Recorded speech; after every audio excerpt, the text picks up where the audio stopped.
In the quiet suburbs of Chicago, a man known for his friendly demeanor and beloved clown alter ego Pogo hid a secret so monstrous it defied imagination.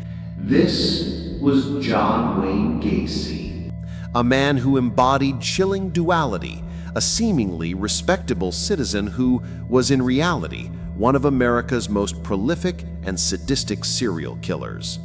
Between 1972 and 1978, Gacy murdered at least 33 teenage boys and young men.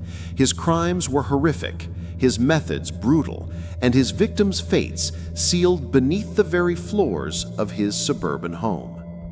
But what truly sets Gacy's case apart, what offers a disturbing glimpse into the mind of a monster, are the tapes. Over 60 hours of never-before-heard audio recordings captured during his incarceration, revealing his lies, twisted justifications, and occasional chilling admissions. These tapes force us to confront the true nature of evil. Join us as we journey into the darkness beneath the surface, exploring Gacy's life, his horrific crimes, and the haunting insights revealed by the John Wayne Gacy tapes. To understand the monster, we must first look at the man. John Wayne Gacy was born in 1942 in Chicago. His childhood was marked by a turbulent relationship with an abusive alcoholic father who verbally degraded and physically beat him. This constant humiliation, coupled with Gacy's own health struggles as a child, fostered a deep-seated need for control and validation, masked by profound insecurity. By his late teens, Gacy began to exhibit concerning behaviors. While presenting a cheerful front, he struggled internally. He married his first wife in 1964 and moved to Iowa, where he built a seemingly respectable life, managing restaurants and becoming a prominent community member. He cultivated an image of success and normalcy, a facade that would become his trademark. However, the darkness beneath his exterior soon surfaced. In 1968, Gacy was arrested and charged with sexual assault in Iowa after luring a 15-year-old boy to his home. This was Gacy's first known major offense, a chilling harbinger. He was convicted and sentenced to 10 years, serving 18 months before parole in 1970. His time in prison, rather than rehabilitating him, solidified his darker impulses. After his release and divorce, Gacy returned to Chicago. He started a successful construction business, remarried, and bought a house at 8213 West Somerdale Avenue. It was here, in this seemingly ordinary suburban home, that Gacy's monstrous crimes would truly begin. Between 1972 and 1978, the image of John Wayne Gacy as a friendly neighbor and beloved Pogo the Clown became a grotesque mask for unspeakable evil. During these 6 years, Gacy was responsible for the torture, rape, and murder of at least 33 teenage boys and young men. His methods were calculated, his depravity unimaginable, and his victims' fates sealed beneath the very floors of his suburban home. Gacy's method was chillingly consistent. He targeted young men, hikers, runaways, or those seeking odd jobs, often from vulnerable populations. He'd lure them to his home with promises of work or a place to stay, or even an invitation for a magic trick. Once inside, he'd trick them into putting on handcuffs, gaining control without immediate struggle. He would then sexually assault and torture them, preferring strangulation as his method, inducing a slow, agonizing death. His first known murder occurred on January 3, 1972, claiming the life of 16-year-old Timothy McCoy. McCoy became the first victim buried in the infamous crawl space beneath Gacy's house. As the number of victims grew, so did Gacy's problem of body disposal. He wrapped victims in plastic, burying them in the shallow, damp crawl space beneath his house using lime and concrete. The overwhelming smell became a constant battle. When he ran out of space, he began dumping bodies into the nearby Des Plaines River.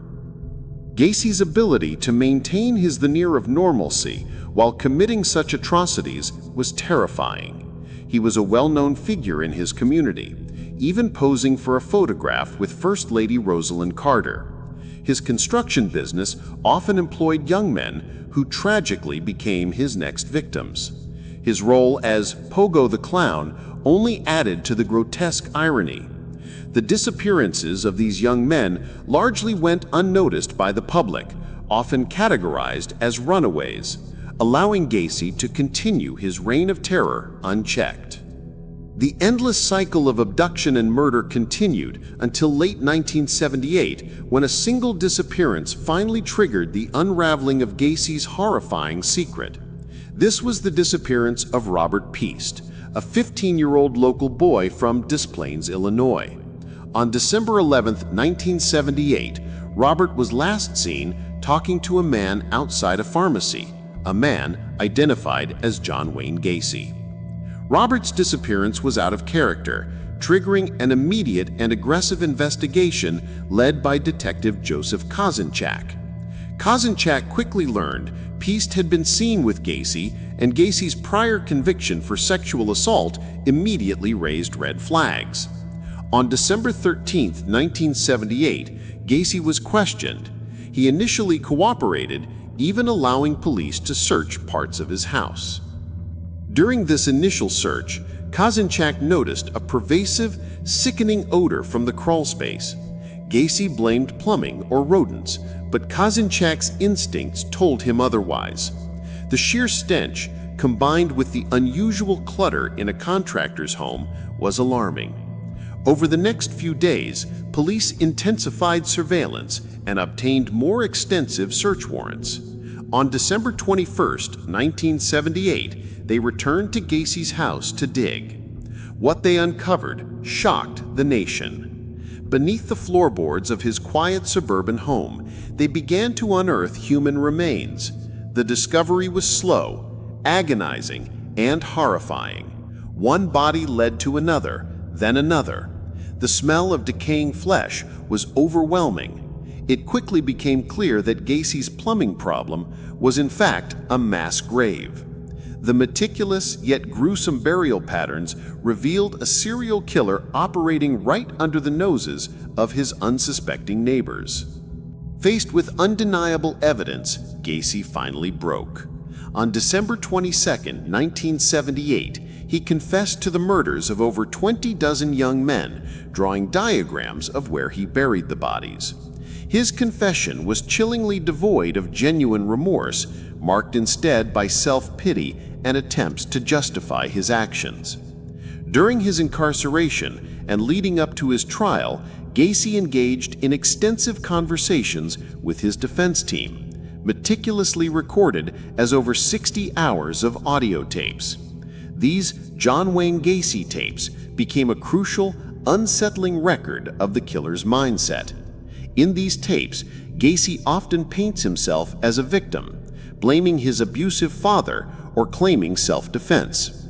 He frequently lied, contradicted himself, and attempted to manipulate his team, showcasing his profound disconnect from reality and utter lack of empathy.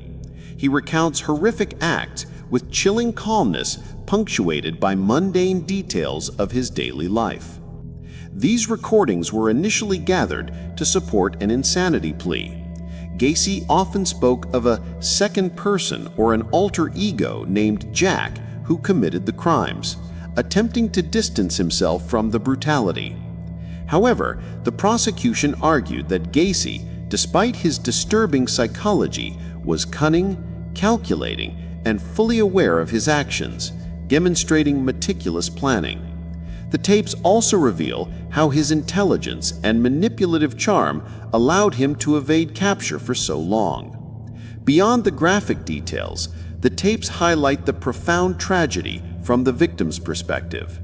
They were lured by promise, betrayed by trust, and subjected to unimaginable horror, all while Gacy continued to play the good neighbor.